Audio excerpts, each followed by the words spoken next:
अस्सलाम वालेकुम जी, welcome to our YouTube channel Mini Talkies. आपका दोस्त उमैद आपके साथ ही का। दोस्तों, पाकिस्तान के फॉर्मर विकेटकीपर बैट्समैन बल्कि captain, former captain Mohammad Rizwan ने आज मीडिया टॉक की है और उस मीडिया टॉक के अंदर उन्होंने 3 अहम बातें की हैं। जी हाँ, वो तीनों बातें मैं आपके साथ डिस्कस करूंगा। नंबर 1 के ऊपर उन्होंने कैप्टनसी के ऊपर बात की है, फिर उन्होंने बाबर आजम के ऊपर भी उन्होंने डिस्कशन की है, और सबसे अहम चीज कि पाकिस्तान टीम की जो परफॉर्मेंस है T20 वर्ल्ड कप में ये इफेक्ट क्यों हो रही है। जी हाँ, बल्कि उन्होंने कहा कि पाकिस्तान के प्लेयर्स बहादुर बहुत हैं। क्यों उन्होंने बहादुर कहा ये भी आपको बताएंगे। और दूसरा, पाकिस्तान के former fast bowler Mohammad Asif ने बाबर आजम के T20 क्रिकेट खेलने के ऊपर एतराज किया है, उन्होंने क्या माइंडसेट बताया वो भी आपके साथ शेयर करेंगे। चैनल पे नए आए हैं तो चैनल को सब्सक्राइब करें, वीडियो पसंद आए तो लाइक भी करें और कमेंट सेक्शन में अपनी कीमती राय से जरूर आगाह कीजिएगा। दोस्तों, आपको बताते चलेंगे मोहम्मद रिजवान ने आज मीडिया टॉक की, बल्कि आज मीडिया टॉक से पहले कल मोहम्मद रिजवान की एक वीडियो वायरल हो रही थी। उसके ऊपर मैंने जो है व्लॉग नहीं किया क्योंकि कल मेरी एक बड़ी इंपॉर्टेंट सिटिंग थी। वीडियो आप लोगों के सामने है क्रिकेट लवर अली के साथ। वहां पर उनसे काफी पाकिस्तान क्रिकेट के फ्यूचर्स, ड्रॉबैक्स और तमाम मामला को जो है वो ऑलरेडी डिस्कस किया गया, वो भी जाकर देख सकते हैं। तो आपको काफी ज्यादा अंदाजा हो जाएगा कि पाकिस्तान क्रिकेट के अंदर आकर चल क्या रहा है। तो मोहम्मद रिजवान ने जो कल बात की, मेरा पहले उससे इख्तिलाफ ये है कि वो कहते हैं कि Pakistan team T20 world cup से रन रेट के ऊपर बाहर हुई है। आप अंदाजा लगा लें कि मोहम्मद रिजवान, यानी कि मैं उनकी बड़ी रिस्पेक्ट करता हूं, आज भी करता हूं और मेरे बड़े फेवरेट प्लेयर हैं, लेकिन उसके बावजूद उन्होंने जो रीजन दिया वो मेरे ख्याल से काबिल एतबार नहीं है। आप यानी कि ये जस्टिफिकेशन दे रहे हैं कि हम रन रेट की वजह से बाहर हुए हैं, हमने श्रीलंका वाला मैच जीत लिया था। ओ मेरे भाई, हम अगर इंडिया से जीत लेते, हम अगर इंग्लैंड से जीत लेते तो मेरे ख्याल से हमारे सारे मामला ठीक हो जाते। ठीक है ना। अगर हम इंडिया से फॉर एग्जांपल जीतते हैं, हम सुपर 8 के अंदर आते, उसके बाद हम अगर इंग्लैंड से मैच जीत लेते और श्रीलंका से जीत लेते तो हम इजी वे के अंदर हम सेमीफाइनल के अंदर जा सकते थे। लेकिन बात यह कि हमने जिस तरह की क्रिकेट खेली है, अभी तो शुक्र है कि हमने न्यूजीलैंड के साथ मैच नहीं खेल लिया। अगर हम न्यूजीलैंड के साथ मैच खेल लेते तो शायद हमारे मामला और खराब हो जाते। हम ये जो 147 करने के ऊपर जो हम बैठे हुए थे ना कि 147 के ऊपर अगर हमने श्रीलंका को आउट कर लिया तो हम सेमीफाइनल में पहुंच जाएंगे, तो ये मामला भी खत्म हो जाता। ये जो एक आस थी ना आखिरी वक्त तक, वो भी खत्म हो जाती। तो लिहाजा ये बताया करें कि हम बुरी कारकर्दगी की वजह से बाहर हुए, रन रेट की वजह से बाहर नहीं हुए। ये मैं आपको बड़ा क्लियर बताऊं। आप बेशक आपके पेटी भाई हैं, आपके दोस्त हैं, आपके बेड़ू हैं, लेकिन फिर भी मेरे ख्याल से इतनी एक्स्ट्रा ऑर्डिनरी तरफदारी नहीं होनी चाहिए। अब आते हैं आज की प्रेस कॉन्फ्रेंस के ऊपर। मोहम्मद रिजवान से आज सबसे पहला सवाल हुआ कप्तानी को लेकर कि माजी में ये देखा गया कि कप्तान से मुशावरत नहीं की जाती। उनका बेसिकली ये वही इशू है जिसके ऊपर मोहम्मद रिजवान ने खुद बीइंग अ कैप्टन जब वो थे, जब उनसे सिलेक्शन के बारे में पूछा गया तो उन्होंने कहा जी मेरा कोई रोल ही नहीं था।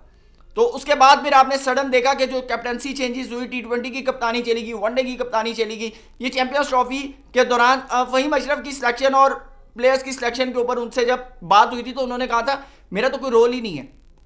तो अब इस सारे मैटर के अंदर मोहम्मद रिजवान का कहना है कि सिलेक्शन के अंदर कप्तान की रजामंदी लाजमी होनी चाहिए, क्योंकि मैदान के अंदर 11 खिलाड़ियों को कप्तान ने लड़ाना होता है। कप्तान को पता होता है कौन उसका मिडिल ऑर्डर का बल्लेबाज है, कौन उसका टॉप ऑर्डर का बल्लेबाज है, कौन उसका डेथ ओवर करवाएगा। जिस वक्त विकेट लेनी होगी तो कौन सा बॉलर लगाकर वो विकेट ले सकता है, क्योंकि प्लान सारा कप्तान के माइंड में होता है और यूटिलाइज भी कप्तान ने करना होता है। तो उनका मानना है कि कप्तान को इतना बाख्तियार होना चाहिए, उसको इतना यानी कि उसको आज़ादी होनी चाहिए कि वो कम से कम स्क्वाड अपनी मर्जी से चूज करे, प्लेइंग 11 भी अपनी मर्जी से चूज करे। वैसे मेरा पर्सनल ओपिनियन है होना यही चाहिए, होना यही चाहिए। और फिर उसके बाद जब टीम हारे तो फिर कप्तान की आप लाइन हाजिरी कर सकते हैं।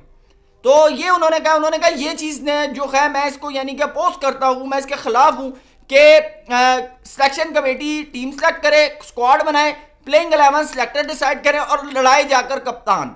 और फिर जब रिजल्ट आए तो कप्तान की जो है वो कुत्ते वाली हो या कप्तान के ऊपर जो है क्रिटिसिज्म हो, ये फिर बर्दाश्त नहीं है। अब ये मोहम्मद रिजवान का एक पॉइंट हो गया। सेकंड पॉइंट, बाबर आजम क्यों वनडे से यानी कि उनको ड्रॉप किया गया, इसके ऊपर काफी सवालात उठ रहे हैं। जबकि बहुत से लोगों का मानना है कि बाबर आजम की वनडे की परफॉर्मेंस वो कदरे बेहतर है T20 की परफॉर्मेंस से। पुअर परफॉर्मेंस पे आपने उसे वर्ल्ड कप के स्क्वाड के अंदर खिला लिया, लेकिन अब जब वनडे की बारी आई है तो जहां पर उसकी परफॉर्मेंस मच बेटर है वहां पर आपने उसको ड्रॉप कर दिया। इसके ऊपर मोहम्मद रिजवान ने कहा जी ये तो सिलेक्शन कमेटी बता सकती है कि आखिरकार उन्होंने बाबर आजम को ड्रॉप किया है, किस रीजन के ऊपर किया है। यानी कि मोहम्मद रिजवान ने यहां पर जिप लगा ली। मेरे ख्याल से हिम्मत कर लेते, बता देते कि क्यों ड्रॉप किया। वैसे मैं आपको तगड़ी बात बताऊं, अगर बाबर आजम 2027 वर्ल्ड कप तक रिटायर नहीं हुए तो मैं आपको आज बता रहा हूं, मेरी बात आप अपने पास नोट पैड पर लिख के रख लें, आपका जो वर्ल्ड कप का स्क्वाड होगा उसके अंदर बाबर आजम जरूर होंगे। ये मैं आज आपको खबर दे रहा हूं। आज 2026 मार्च में बैठकर मैं आपको 2027 की न्यूज दे रहा हूं कि अगर बाबर आजम ने रिटायरमेंट ना ली तो बाबर आजम 2027 के वनडे स्क्वाड के अंदर होंगे, जो वर्ल्ड कप टीम का स्क्वाड बनेगा। अब आते हैं तीसरी जो सबसे अहम, जिसके ऊपर मोहम्मद रिजवान ने खास तौर के ऊपर बात की है, और वो बात की है पाकिस्तान टीम की पुअर परफॉर्मेंस के ऊपर। उन्होंने कहा जी पाकिस्तान के अंदर हालात ऐसे हैं जिसकी वजह से दूसरे मुल्कों से टीमें आती हैं तो वो अगर कहते हैं तुम बड़े बहादुर प्लेयर हो जो इस माहौल के अंदर, इस एनवायरनमेंट के अंदर खेल रहे हो। अब मुझे इस जवाब की ना तुक समझ नहीं आई कि आखिरकार मोहम्मद रिजवान क्या बात करना चाह रहे हैं कि प्लेयर्स की परफॉर्मेंस एक्सटर्नल एनवायरनमेंट से कैसे डिस्ट्रैक्ट कर सकती है। यानी कि मुझे ये जो जवाब था, इस जवाब की मुझे मेरे ख्याल से 1% समझ नहीं आई कि आप क्या कहना चाह रहे हैं कि क्या माहौल है एक्सटर्नल एनवायरनमेंट के अंदर। पाकिस्तान के अंदर चैंपियंस ट्रॉफी हुई है लास्ट ईयर, तमाम टीमें आई हैं, बड़ा ज़बरदस्त किस्म का एनवायरनमेंट था, लोग आकर देखना। और अगर आप सिक्योरिटी की बात करें तो भाई इस वक्त तो ऑल ओवर दी वर्ल्ड जितनी भी टीम्स होती हैं उनको जेड सिक्योरिटी प्रोवाइड की जाती है। तो आप किस रीज़न के ऊपर ये बात कर रहे हैं, मुझे ये समझ नहीं आई। कौन सा ऐसा एक्सटर्नल इफेक्ट है जो प्लेयर्स की परफॉर्मेंस को जो है वो डैमेज कर रहा है, जिसकी वजह से परफॉर्मेंसेस प्लेयर्स की डाउन हो रही हैं। ये मुझे मेरी समझ से बाहर है। इसके ऊपर आप कम से कम कमेंट सेक्शन में बताइएगा कि मोहम्मद रिजवान का इशारा किस तरफ था, मुझे नहीं समझ आया, क्लियर आपको बता रहा हूं। अब आते हैं मोहम्मद आसिफ के ऊपर, पाकिस्तान के फॉर्मर बॉलर हैं। उन्होंने कहा मैंने 2 साल पहले कहा था कि बाबर आजम T20 मटीरियल ही नहीं है, आप उसको T20 में खिला रहे हैं। वैसे मैं आपको एक बात बताऊं, मोहम्मद आसिफ ने 2 साल पहले कहा था कि बाबर आजम की परफॉर्मेंस इस वजह से नहीं आ रही कि बाबर आजम ने अपनी बेसिक्स को छोड़ दिया, वो दोबारा मुड़कर अपनी बेसिक्स की तरफ नहीं गए। उन्होंने कहा जब भी किसी प्लेयर का कोई बैड पैच आता है ना तो वो इंप्रूव हमेशा वहां से होता है जहां से उसने स्टार्ट किया होता है। और बाबर आजम आज जैसे कि नेशनल T20 कप था, बाबर आजम लाहौर वाइट की तरफ से खेलना था, उन्होंने वो आज भी नहीं गए। तो जब तक आप डोमेस्टिक नहीं खेलेंगे, आप अपनी बेसिक्स में वापस नहीं जाएंगे, आप अपनी रूट्स के अंदर जाकर दोबारा परफॉर्म नहीं करेंगे, तब तक आप कामयाब नहीं हो सकते। और ये सबसे बड़ा रीजन है हमारे इस वक्त के जो प्लेयर्स हैं ना, जो चैंपियंस बने हुए हैं, उनकी पुअर परफॉर्मेंस का, कि वो जाकर अपनी ग्रास रूट लेवल के ऊपर जहां से उन्होंने क्लब क्रिकेट या डोमेस्टिक उन्होंने स्टार्ट किया था ना, अब वो वहां जाते हुए घबराते हैं। वो वहां जाते हुए घबराते इसलिए कि वो कहते हैं जी लोग आ जाएंगे, पिक्चर्स और ये और वो फलाना ढमकाना, और उसके बाद फिर हम नए बच्चों के साथ जाकर खेलें। ये चीज़ें हैं जिसके ऊपर मेरे ख्याल से पाकिस्तान के प्लेयर्स अवॉइड करते हैं डोमेस्टिक को, अपनी ग्रास रूट लेवल की क्रिकेट को, क्लब क्रिकेट को, और उसकी वजह से फिर अफेक्ट आता है उनकी इंटरनेशनल क्रिकेट की परफॉर्मेंसेस के ऊपर।